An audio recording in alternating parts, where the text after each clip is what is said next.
The city lights were shining bright, but the evening air was getting cold. People were rushing down the streets, lost in their own worlds. In the middle of that busy street, a young girl named Nina stood still, looking up at a tall, fancy hotel. She had never been in a place like this before. But tonight, she had no choice. Nina was only 16 years old. Her shoes were a little worn, and her small backpack looked like it had been through a lot. Her clothes were clean, but simple. She wasn't rich. She didn't come from a famous family. But what she had was hope and a dream. She had come to this city for an art competition. She loved painting since she was a little girl. Her mother always told her, "Your hands speak when your mouth can't." Nina believed that. Art was her way to talk to the world. But now, the competition was over. She had missed her last bus home, and her phone's battery had died. It was late, and she had nowhere else to go. She just needed a place to sleep for one night. As she pushed open the glass door of the hotel, a soft bell rang above her head. The warm lights inside made the place look like something out of a movie. The floors were shiny like mirrors. The walls were full of gold and white designs. The staff stood tall behind the front desk, wearing perfect suits and stiff faces. Nina stepped forward slowly. Her heart was beating fast, but she tried to smile. "Excuse me," she said politely. "Can I book a room, please?" The man behind the desk looked up. His smile faded the moment he saw her. His eyes scanned her from head to toe. Her bag, her shoes, her brown skin. "How old are you?" he asked coldly. 16, she replied, standing straighter. "But I have money. I just need a room for one night." The man didn't answer. Instead, he looked at the woman next to him. She whispered something in his ear. They both looked back at Nina, now with a different expression. Not friendly, not helpful, just cold. "I'm sorry," the man said sharply. "We don't have any rooms available." Nina looked confused.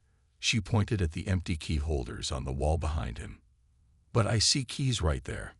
"That's hotel business," he snapped. "We are fully booked. You need to leave." Nina's smile slowly faded. Her chest felt heavy. She had done nothing wrong. She had spoken kindly. She had the money. Why were they treating her like this? "Sir, please," she tried again. "I don't want trouble. I just need a room for tonight. I can pay." The woman behind the counter crossed her arms. "We told you. We don't have space for you here. Try somewhere else." Other guests in the lobby were now watching. Some looked confused. Others looked away, pretending they didn't see anything. No one said a word to help her. Nina lowered her eyes, holding back tears. She turned around slowly, walking toward the door. Her fingers tightened around her backpack straps. Her dream of finding a safe place to rest was falling apart. As she stepped outside, the cold air hit her skin again. The night felt darker now. She walked a few steps away and sat on the hotel steps. Her legs felt weak. She pulled out her phone, but it was dead. She had no way to call anyone, no way to get help. Inside the hotel, the staff laughed softly to each other. "She didn't belong here," one of them whispered. But what they didn't know, what none of them knew, was who Nina really was. She wasn't just a girl with a dream. She wasn't just another face on the street. She was someone important, and someone was already watching. Not far from the hotel, a black car sat parked under a street lamp. Inside, a man sat quietly, holding a cup of coffee in his hand. He had watched Nina go inside, and now he had seen her come back out, looking hurt, confused, and alone. He didn't look like just any man. He wore a sharp suit, and his eyes were focused. His fingers slowly reached for his phone. He had seen enough. "Get me the hotel manager," he said calmly, but firmly. The girl they just threw out. She was his daughter. And in the morning, the whole city would know what this hotel had done. The night grew colder. The streets were getting quieter, and the city's rich lights couldn't hide the pain in Nina's eyes. She sat on the stone steps outside the hotel, trying to stay strong. Her fingers were numb, but her heart felt even colder. Inside the hotel, the staff had already moved on. To them, it was just another evening. Another unwanted guest turned away. They didn't care who she was. They didn't even want to know her name. But to Nina, this moment would stay with her forever. She sat for a few minutes in silence, trying to calm herself down. She wasn't used to being treated like this. She had always believed that if you were kind to others, they would be kind back. But tonight proved her wrong. She opened her small bag and pulled out a wrinkled piece of paper. It was the flyer for the youth art competition. Her name was printed on it in bold letters. Nina Johnson, finalist. She stared at it for a moment, remembering how proud she had felt just hours ago when she stood on stage holding her painting. Everyone clapped. Even the mayor had been there. Her father. Yes, Nina was the mayor's daughter. But she never told anyone. Not because she was ashamed, but because she wanted to earn things on her own. She never used her father's name for special treatment. She wanted people to see her talent, not her last name. And now, she wasn't even given a chance to explain. Suddenly, the hotel doors opened behind her. A large man in a black uniform stepped out. He looked down at her with a hard expression. "You can't sit here," he said. "This is private property." Nina looked up, surprised. "I'm not doing anything wrong. I just needed a minute." "You need to leave," he said, his voice louder now. "Right now, or I'll call the police." Her eyes widened. "Police? For what?"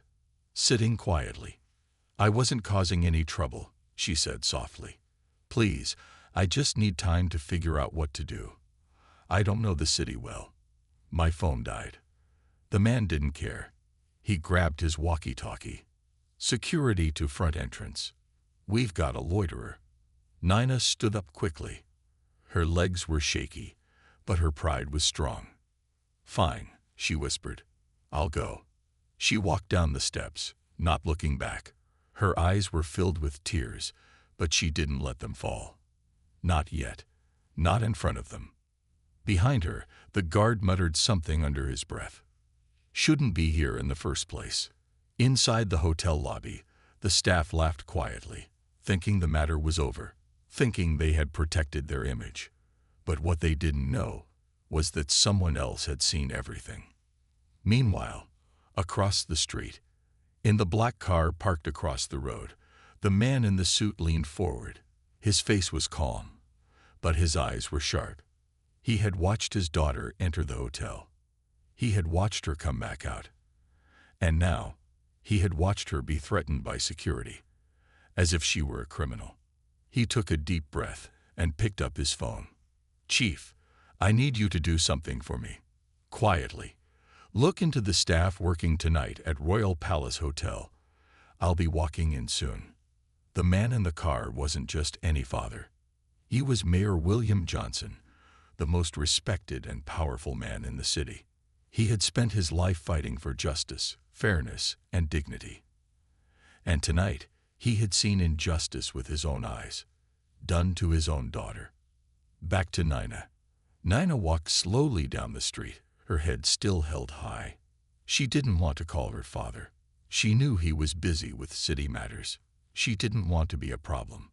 She just wanted to rest for one night and go home the next morning. But something inside her broke. It wasn't just about being turned away. It was about how she was treated, like she didn't matter, like she didn't belong. Her father had told her stories like this before, about discrimination, about people judging others based on color, not character. But this was the first time she had truly felt it. She stopped by a bench under a tree and sat down. The cold metal bit into her skin, but she didn't move. She closed her eyes and took a deep breath. Then, she pulled out a small power bank from her bag and plugged in her phone. It turned on slowly. 1 bar of battery. That was enough. She opened her contact list and tapped the name Dad. The phone rang once, then twice. He picked up on the third ring. Nina. His voice was calm. Daddy, she whispered. They wouldn't let me stay. They looked at me like I was nothing. They made me leave. There was a silence on the other end. A silence more powerful than shouting. Then he said only 4 words. Stay where you are. The night was quiet now, but inside Mayor William Johnson, a storm was rising. He sat still in the back seat of his black car, just across the street from the hotel. The world outside looked calm, but what he had seen tonight had shaken him to his core. He had watched his daughter, his little girl, he pushed aside, judged, and treated like she was invisible, and all because of her skin. Mayor Johnson had seen many things in his life. As a leader, he had fought against racism, poverty, and injustice. He had worked hard to build a city where every child, no matter their color or background, could dream freely. But tonight, the battle had come to his doorstep.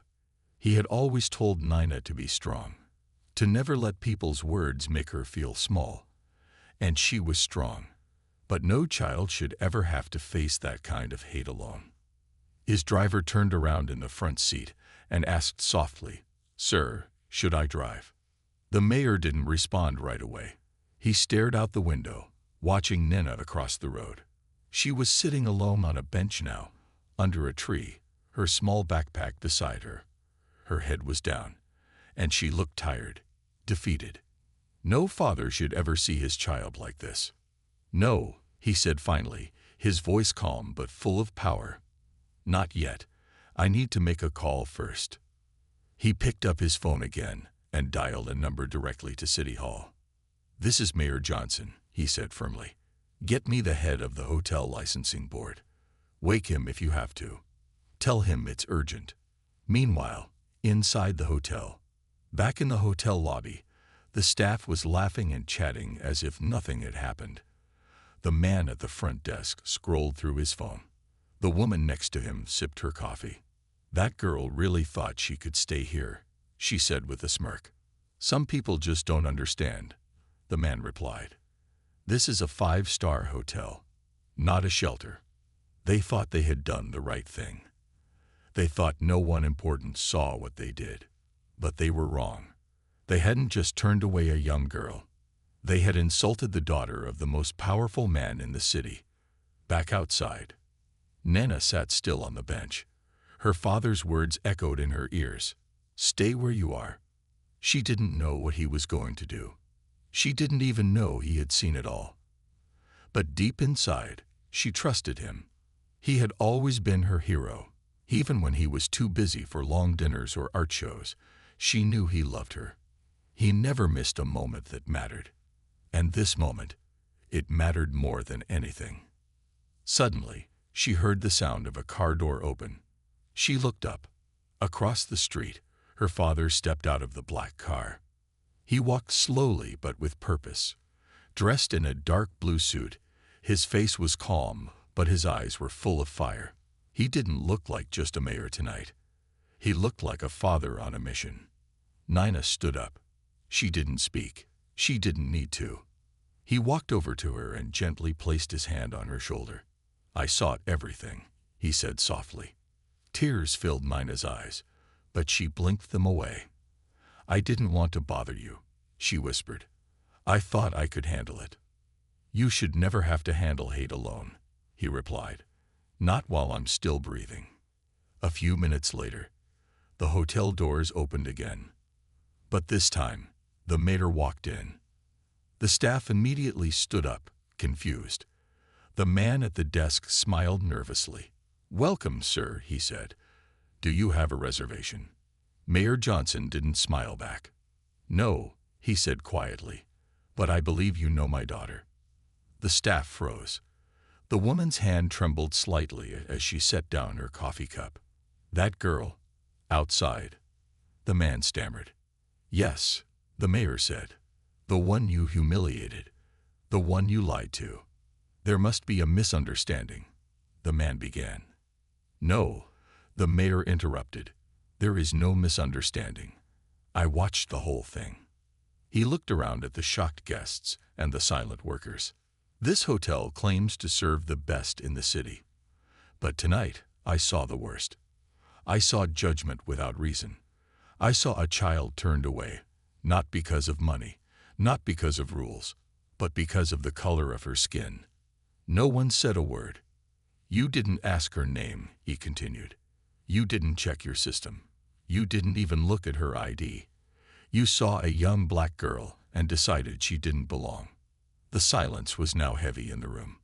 The manager came rushing in. He had just gotten off the phone with someone from City Hall. Mr. Mayor, please, let's discuss this. Mayor Johnson raised his hand. Save your apology for the people who will soon be investigating your license. He turned to leave, then stopped at the door. My daughter came here with hope. You sent her away with shame, but you didn't break her. You only proved why voices like mine and hers must keep speaking. The sound of the hotel door closing behind him echoed through the night. Mayor Johnson walked back outside, his steps steady, his face calm.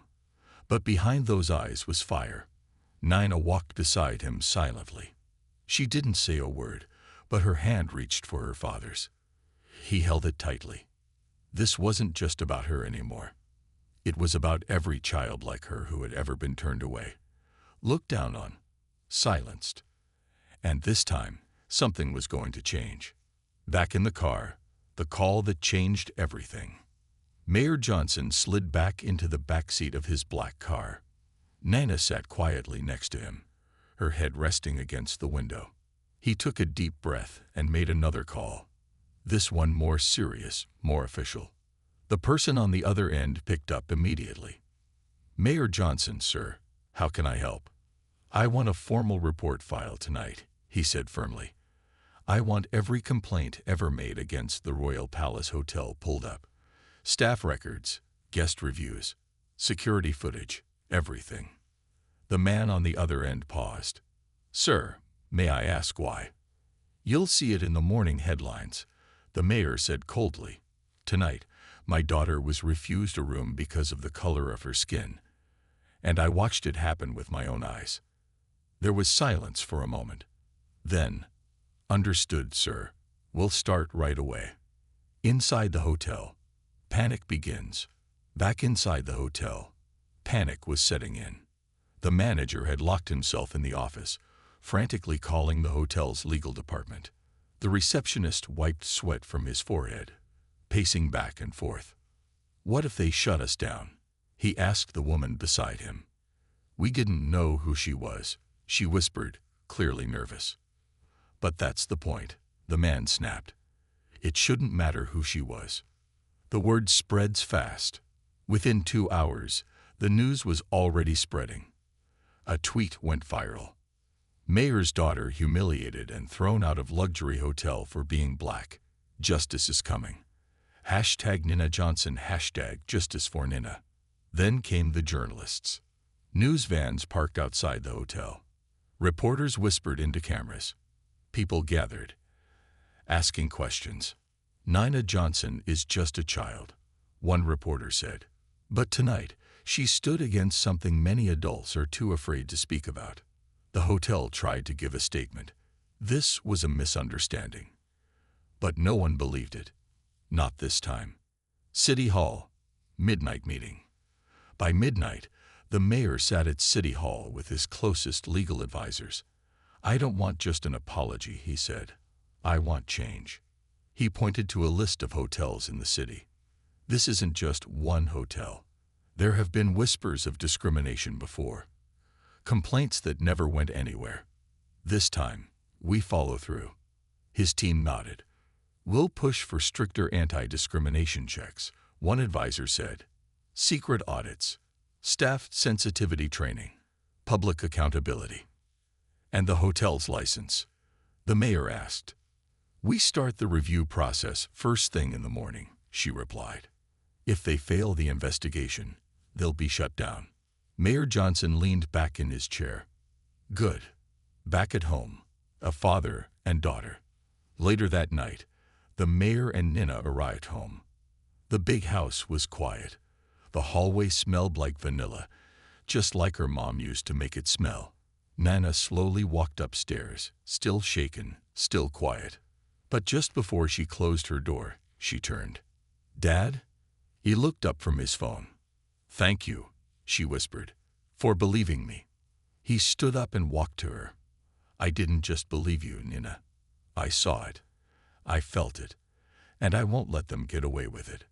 She nodded. Then she did something she hadn't done in a while. She hugged him tightly. And for the first time that day, she felt safe. The morning after, a city reacts. By sunrise, every news channel in the city was covering the story. Mayor's daughter denied hotel room. Discrimination under fire. Royal Palace Hotel faces backlash over racism accusations. Justice for Nana. Public calls for action. On social media, people shared their own experiences. Mothers posted stories of their kids being treated unfairly. Former hotel staff started speaking up about past cases. This wasn't just about Nina anymore. It was bigger now. It was about every person who had been told they didn't belong. The pressure builds. The Royal Palace Hotel tried everything to save its name. They offered a public apology. They offered Nina a free lifetime stay. They even tried to blame a miscommunication, but the mayor refused every offer. "This isn't about free rooms," he said during a live press conference. "This is about respect. This is about justice. My daughter may be the one you saw, but she speaks for every child who's ever been told they're not good enough." And the crowd cheered. Nina stood beside her father during the speech, nervous but proud. Her quiet voice had started a loud movement. The sun was high now, but the air around the Royal Palace Hotel felt heavy. TV vans blocked the street. People stood with signs outside the hotel gates.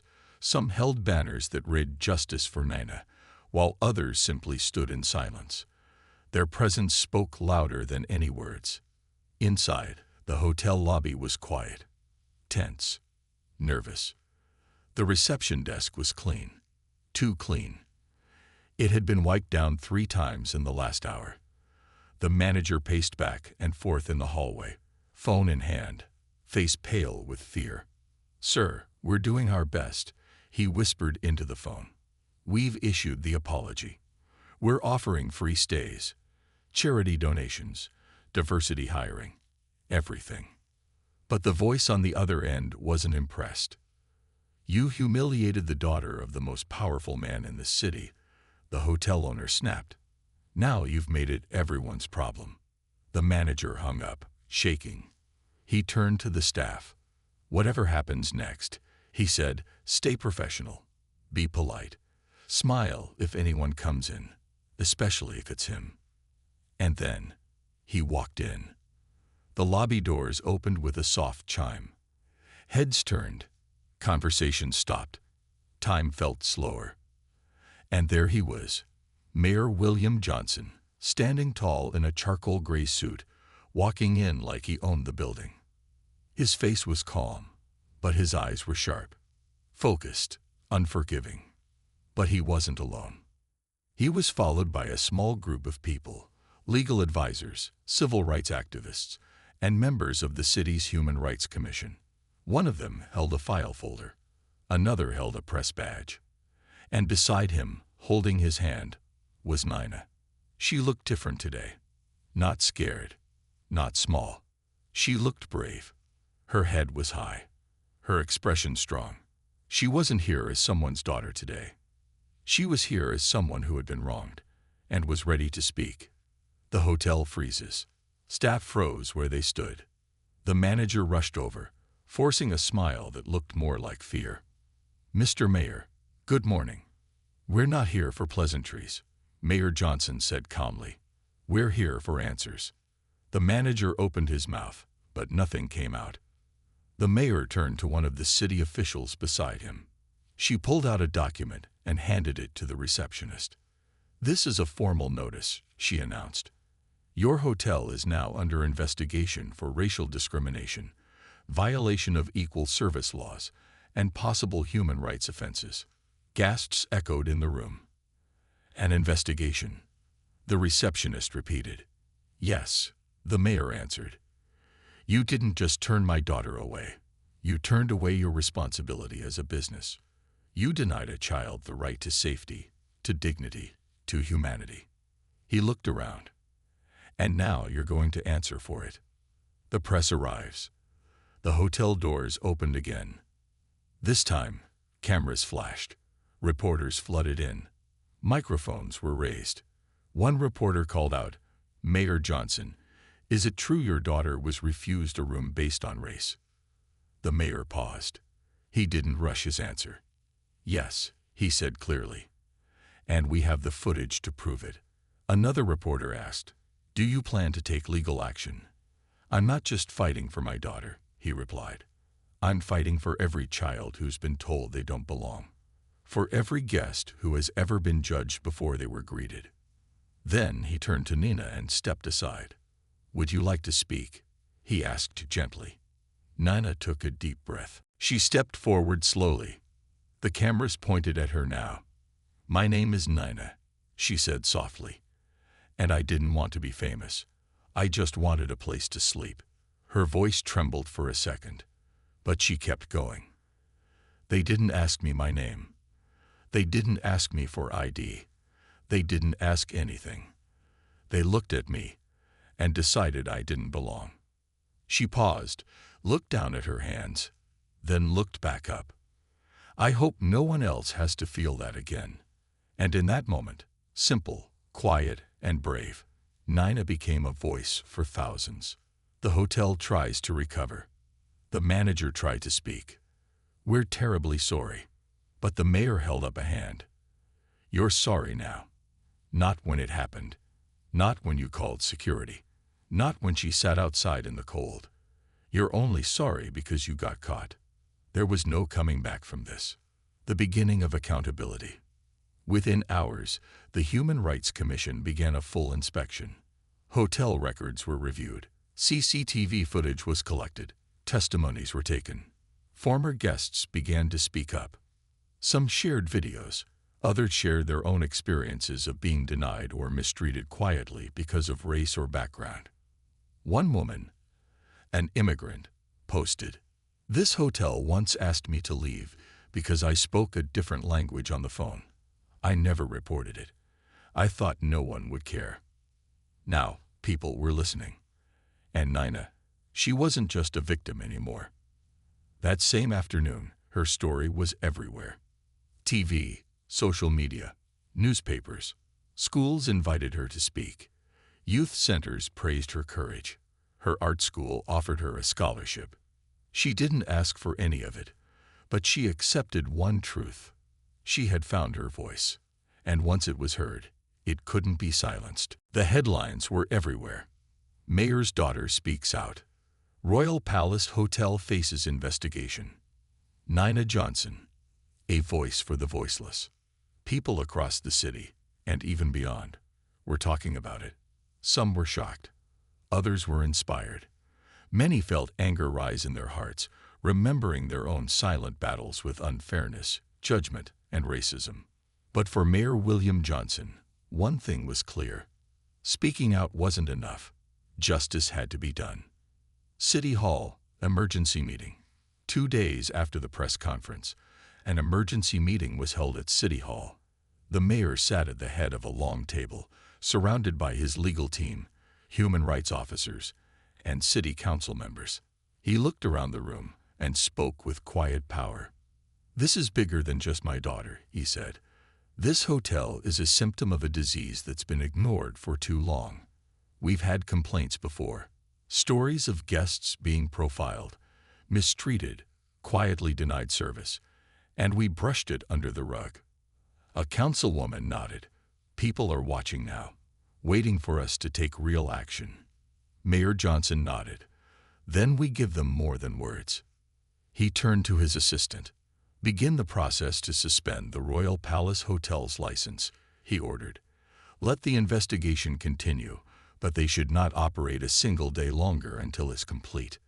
And if they threaten to sue," someone asked. The mayor's voice was calm, but firm. "Let them try. Hotel under fire." The Royal Palace Hotel was no longer a place of luxury and peace. It had become a symbol of shame. Guests began canceling their bookings. Business partners pulled out of deals. Influencers and celebrities called for boycotts. Ecotourism companies removed the hotel from their websites. The once busy lobby now sat half empty. And then came the final blow. A notice was posted on the glass doors. Temporarily closed, pending city investigation. The staff was stunned. The manager tried to stay calm, but deep down, he knew. The mayor wasn't bluffing. Behind the scenes, Nina reflects. At home, Nina sat by her bedroom window, looking out at the night sky. She still couldn't believe how quickly things had changed. Just a few days ago, she was sitting alone on the hotel steps, scared and unsure. Now her voice had become a spark for something bigger. But it wasn't easy. She read comments online, some kind, some cruel. People supported her. Others called her overdramatic. Some said she only got justice because she's the mayor's daughter. And maybe they were right. But that only made her more determined. What about the ones who don't have a mayor for a father? She whispered to herself. Who fights for them? She got up, picked up a sketchpad, and started drawing. Not flowers this time, not landscapes, but faces, different shades, different ages, different backgrounds. The faces of people like her, people who had been made to feel small. Justice grows louder. 3 days later, the mayor stood again at the front steps of City Hall. This time, he wasn't alone. Beside him stood civil rights leaders, teachers, youth activists, and hotel workers who had seen the inside story for years but were too afraid to speak. Until now. We are proposing new laws, the mayor announced. The Fair Access Act. It would include random inspections at hotels, restaurants, and luxury services, anonymous guest feedback portals for reporting discrimination, mandatory anti-racism training for hospitality staff, heavy fines and license suspensions for violations. The crowd cheered. One reporter asked, "Mr. Mayor, what made you push so hard this time?"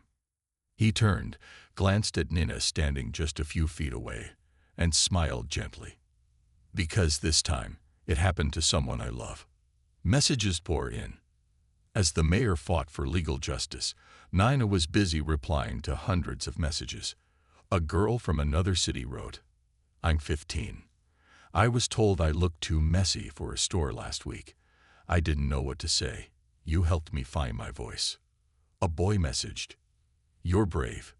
You made me feel like I matter. Thank you." And perhaps the most powerful message came from a former hotel staff member.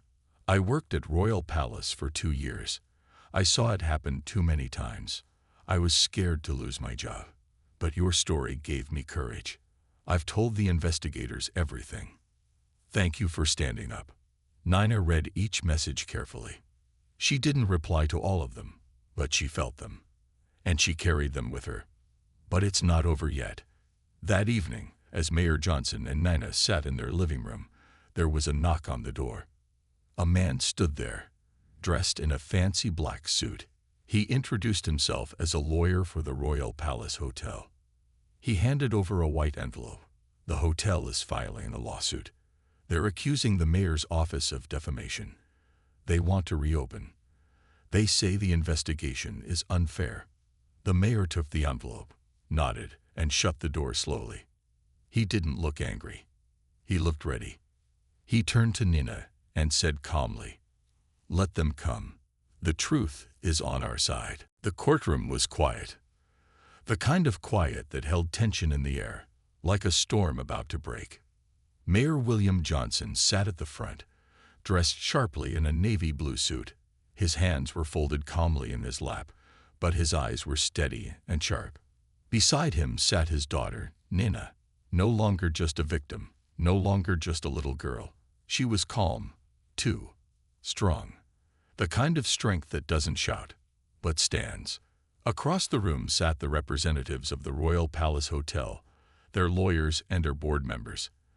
They wore expensive suits and fake smiles, But under their calm expressions, they were nervous. Because today, truth was on trial, and they had spent years hiding from it. The fight in court. The hotel's lawyer stood up first.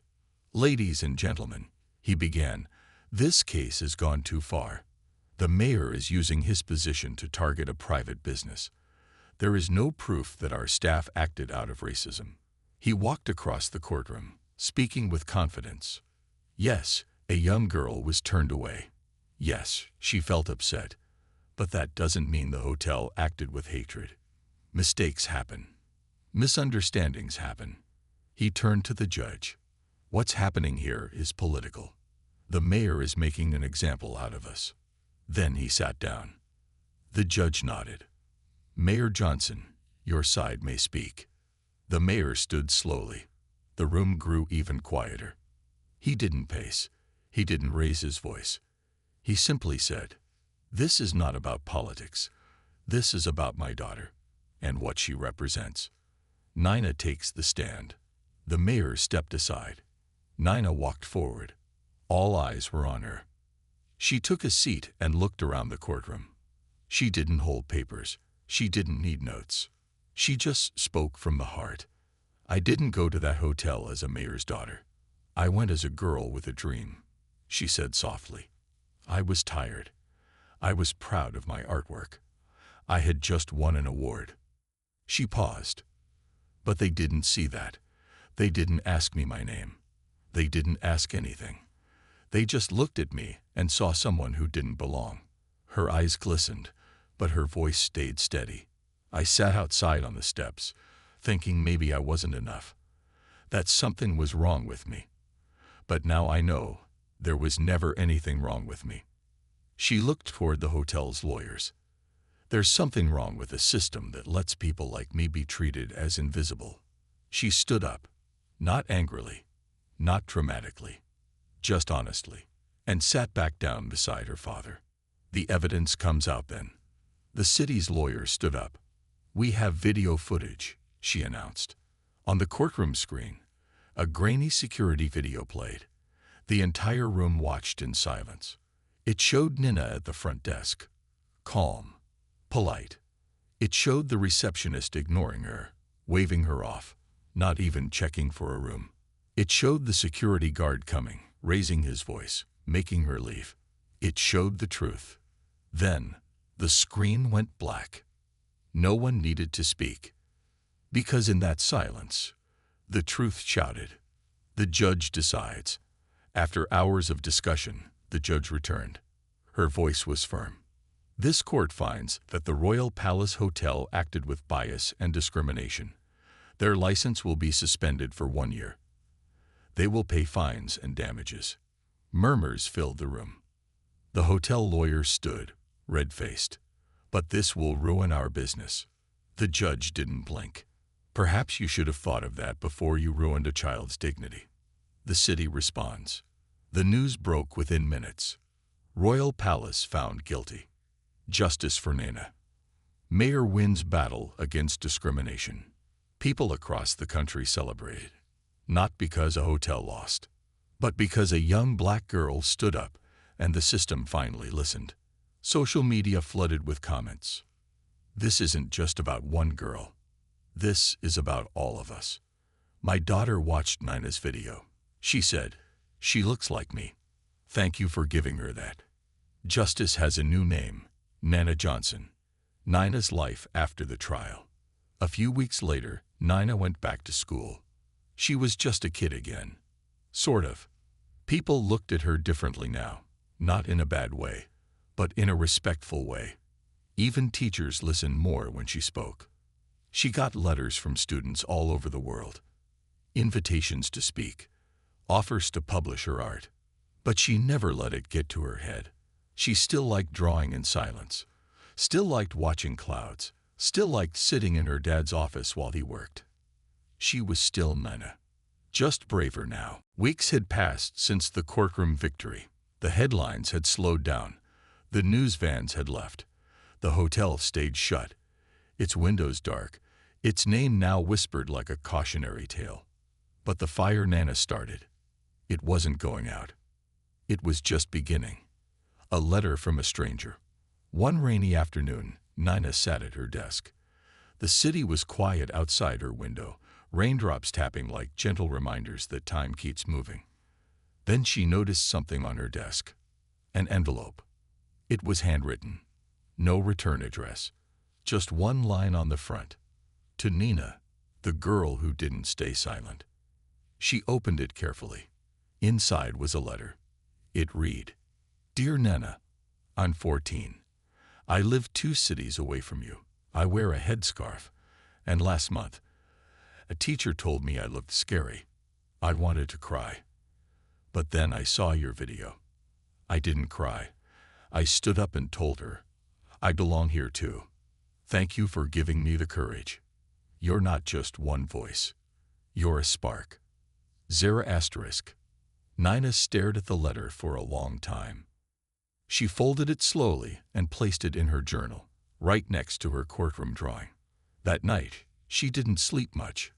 Her heart felt heavy, but in a good way. Mayor Johnson takes the next step. Meanwhile, her father, Mayor Johnson, was sitting in his office late into the night. Stacks of folders were on his desk. Notes, complaints, and surveys from hundreds of people who had come forward since the hotel incident. It wasn't just hotels. A woman said she was followed in a store just for looking poor. A college student was denied an apartment because of his last name. A boy said he was told to cut his afro if he wanted a job interview. This wasn't a moment anymore. It was a movement. The mayor looked up at his advisors. "We're not stopping," he said. "We're creating a new office. The Office of Fair Treatment. A place where every unheard voice has a microphone." His team clapped quietly. One whispered, "You're changing the city, sir." He looked toward a photo of Nina on his desk. "No," he said. "She changed it. I'm just following her lead." Nina's first speech. A week later, Nina was invited to speak at a youth event downtown. Hundreds of teens and kids filled the hall. Some had signs. Some held up her drawings printed from the internet. Nina stood at the microphone, her palms a little sweaty. But when she looked around, she saw eyes just like hers, kids who felt like outsiders, kids who were waiting for someone to tell them, "You're allowed to take up space." She smiled and began. "I didn't ask to be famous. I didn't ask to go viral. I just wanted to be seen. Not as a problem, not as a mistake, just as me." The room was silent, the kind of silence that meant people were really listening. "And maybe that's what we all want," she said. "To walk into a room and not be judged before we say a single word." She paused. "So today, I'm not just a mayor's daughter. I'm your sister, your friend, your mirror, and we're not invisible anymore." The crowd stood up and cheered like thunder. Nina's movement grows. In the weeks that followed, Nina launched a small project with her art teacher called The Mirror Wall, a traveling mural filled with portraits of real people who had been judged, excluded, or ignored. At the bottom of each portrait was a message: "You matter." The wall moved from schools to libraries to hospitals. Kids added their own faces, their own colors, their own stories. A boy in a wheelchair drew himself flying. A girl with vitiligo painted herself surrounded by stars. A trans student painted a heart with the words, "Finally seen." Nina stood beside them all, watching the wall grow taller. This wasn't just art anymore. This was healing.